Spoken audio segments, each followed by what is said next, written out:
Hello everyone who is following the special weather report on VTB Tien 8 Weather Channel. The most accurate, fastest and most comprehensive updates. A major paradigm shift is coming, and it could shake up the entire weather picture of North America in the coming days. From the first cold winds pouring down from Canada, to the unusually warm air in the southern United States, everything is creating an unprecedented climate encounter since the beginning of autumn.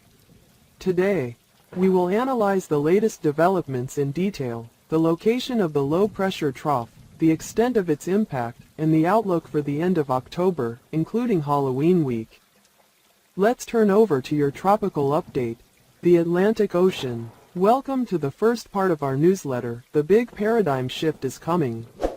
Today, we look at the climate picture moving strongly across North America, where a large-scale weather pattern shift is taking shape, signaling a volatile transition from early to mid-October. Over the past few days, radar and atmospheric models have recorded a large-scale trough of low pressure developing strongly, stretching from Saskatchewan to Manitoba in southern Canada, then extending down into the northern United States. This low-pressure center is described as tightly coiled, with a distinct vortex structure, accompanied by a significant flow of cold air from the Arctic. Behind that cold air mass, we can see a sharp drop in temperatures, bringing an early-season chill across the Pacific Northwest, where temperatures could be 20 to 30 degrees Fahrenheit below the average for mid-October.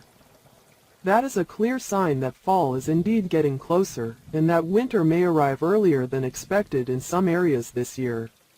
However, while the West is in the grip of a cold front, the front of this trough, that is, the Central Plains, the Upper Midwest, and southeastern Canada, is experiencing an unusually warm spell.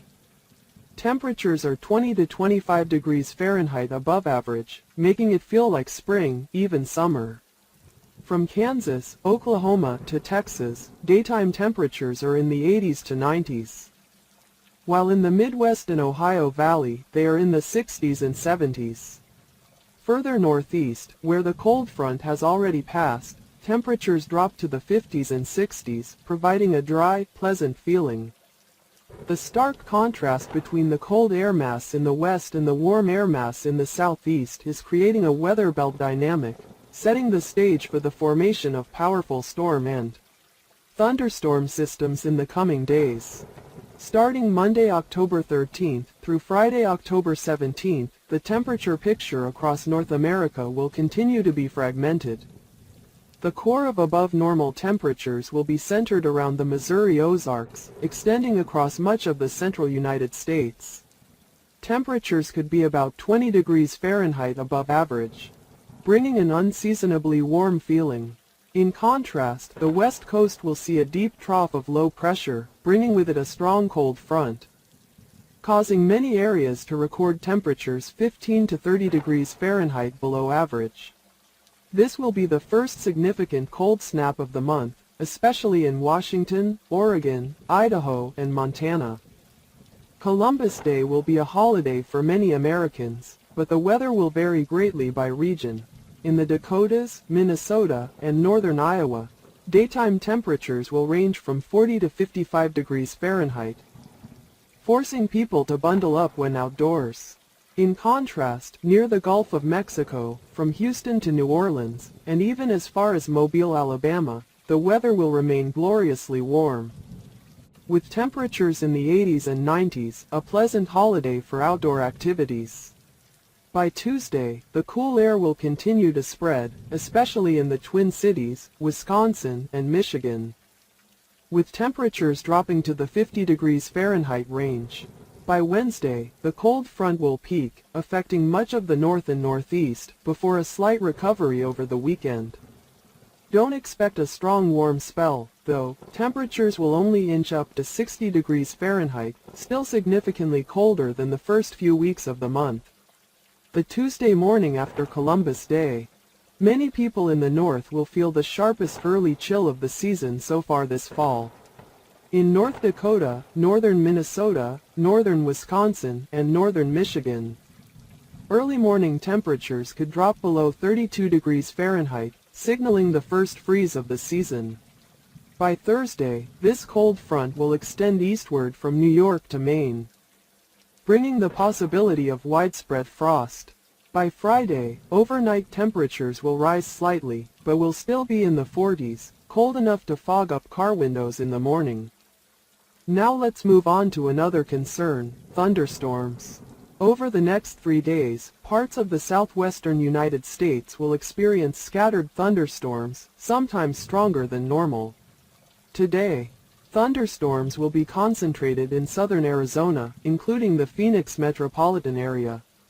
On Monday, the storm system will shift eastward, affecting southeastern New Mexico and West Texas. Tuesday, central New Mexico, Albuquerque, Santa Fe, could see strong gusty winds, small hail, and a few severe thunderstorms. Tornadoes are still unlikely, but localized strong winds and brief periods of heavy rain are still a concern. Meanwhile, the eastern United States is being affected by a low-pressure system off the Atlantic.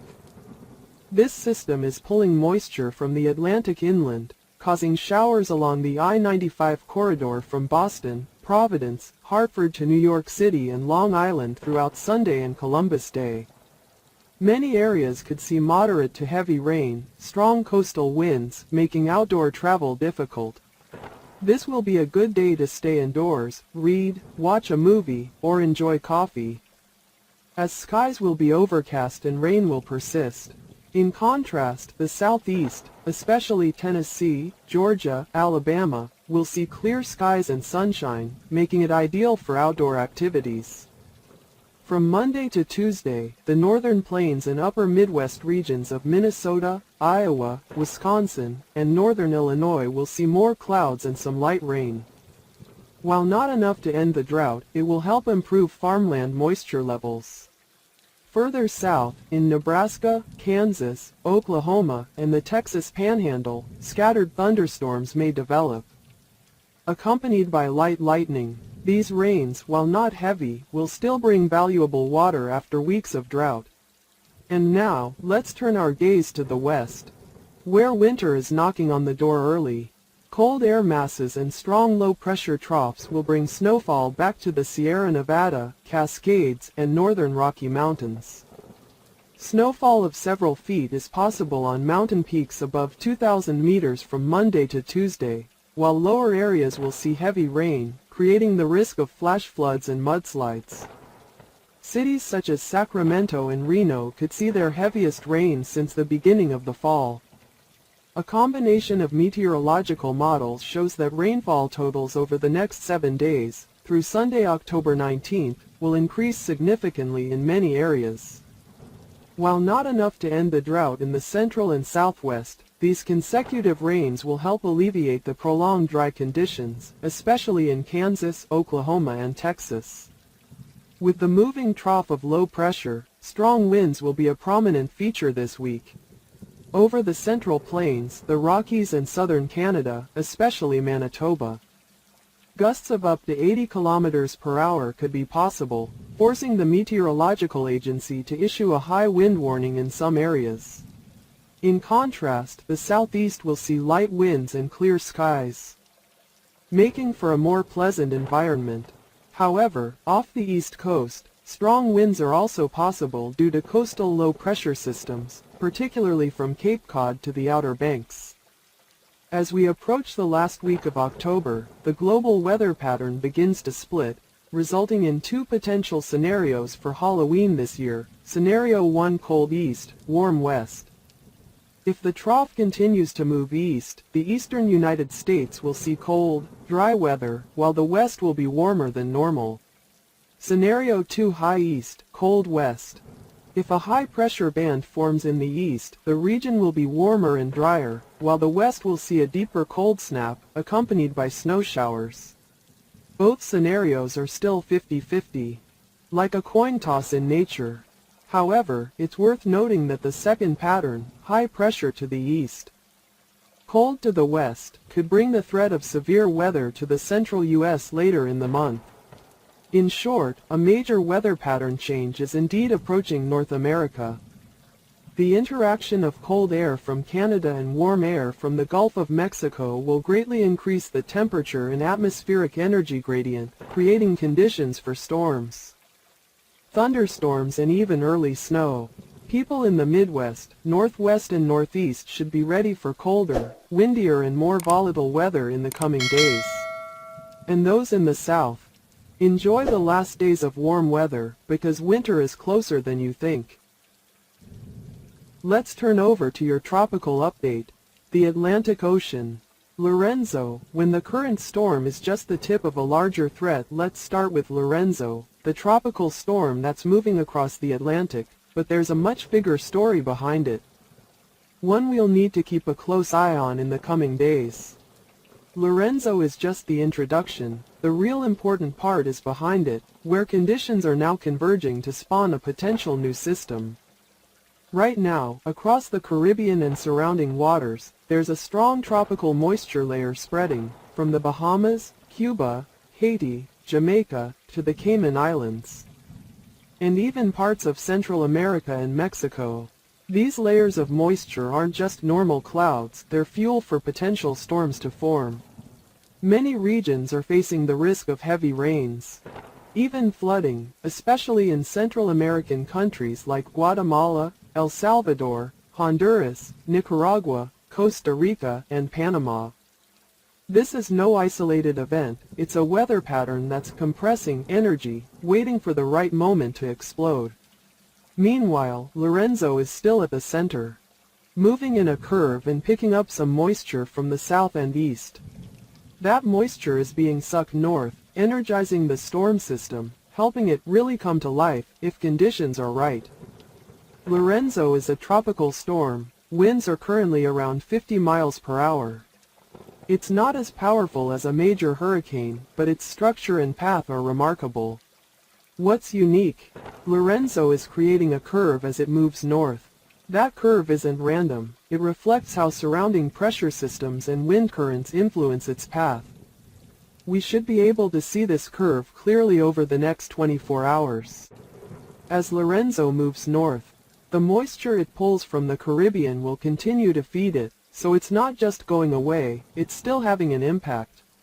In the long term, it could impact Atlantic Canada, even New England and the Maritimes.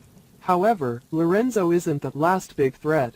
Behind it is another system, a tropical wave or depression, that weather models are tracking. That's really what we need to keep an eye on in the coming days.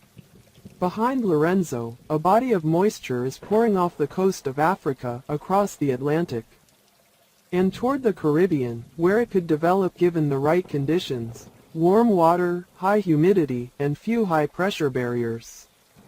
It may just be a tropical wave at first, but if it's left unchecked, it could develop into a tropical depression, then a hurricane, and embark on a similar or even more intense path to Lorenzo. The European Meteorological Projection System, ECMWF, the US model, and the German ICON model are all showing variations for the system. Some models see it remaining a rainband, without much strengthening. Others see potential development as it heads west or into the Caribbean. If the system doesn't bend, that is, if it keeps heading west, it could potentially encounter very warm waters, ideal conditions for a hurricane to form. That's why the models are leaning toward formation, though how much it will develop is unclear. With so much time left, we can watch it carefully. For now, Lorenzo isn't the biggest threat. The next name, if it ever comes, will be Melissa, and the possibility of the system behind Lorenzo earning that name is real if it develops enough. Forecasts show that over the next 4 to 5 days, the rain zone behind Lorenzo will move closer to the Caribbean. By the weekend, the system could strengthen, or at least expand, and head toward Jamaica, the Cayman Islands, Cuba, or the Bahamas. By Sunday and Monday, the Eastern Caribbean will see increasing amounts of rain. The models agree, while it may not initially be strong. As it reaches the Caribbean and the warm waters of the Gulf of Mexico, where water temperatures are high, it has the potential to be stimulated to develop.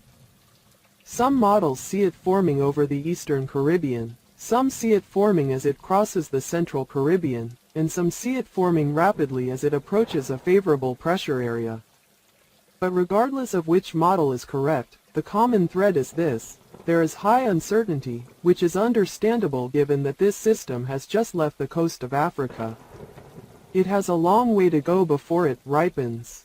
But that's the storm to watch this week, while Lorenzo remains the current focus. The Caribbean and Central America are clearly feeling the effects of moisture and rain. Bahamas, Cuba, scattered rain. Central and southern Cuba could see heavy rain. Cayman Islands and Jamaica, heavier rain, localized flooding possible. Haiti and Dominican Republic, some rain, though uneven. Central America, Guatemala, El Salvador, Honduras. Some other areas such as Turks and Caicos, Anguilla, Antigua, Barbuda, Saint Martin, may see some scattered showers, possibly up to approximately 25 millimeters overnight. Barbados, Saint Vincent, Grenadines, Grenada, Trinidad and Tobago, approximately 50 millimeters possible over the next 2 days. Over the U.S., there is a northern vortex moving up from Florida, bringing cool, dry air. This will cause some areas like Georgia, Mississippi, Alabama to experience drier weather. But not far southeast, in Brazil and the southern Caribbean, the rain will still be intense. Of particular note, seas will be rising due to Lorenzo and other unfavorable systems, creating large waves, gusty winds along northward-facing Atlantic coasts. It's not just the Caribbean that's a concern. The western Atlantic, New England, and the Canadian Maritimes could also be affected. What's left of Darius there, and Lorenzo, if it continues to rise north, could interact with the low forming off Bermuda. This large low off Bermuda could persist as a subtropical system, potentially even transitioning into a tropical depression if conditions are moist enough and the water temperature is right. Nova Scotia, Prince Edward Island, New Brunswick, the Avalon Peninsula, Canada, all could be affected if the system moves north. Along the U.S. Atlantic coast, large waves and rough seas could persist through the weekend. Areas off New England, the Outer Banks, North Carolina, and the northeastern U.S. should watch for low-pressure waves and high winds. Time frame: on Wednesday, the low near Bermuda could become more defined. By the weekend, if it moves north, the entire Canadian coast could be affected. We are in a complex weather phase with multiple systems interacting. Lorenzo, still the center, continuing to rise northward, attracting moisture from the south and east. Lorenzo's trailing system, potential tropical wave, low, which could develop as it approaches the Caribbean. Low pressure off Bermuda, northern Atlantic, could persist or develop further as it interacts with Lorenzo and the trailing system.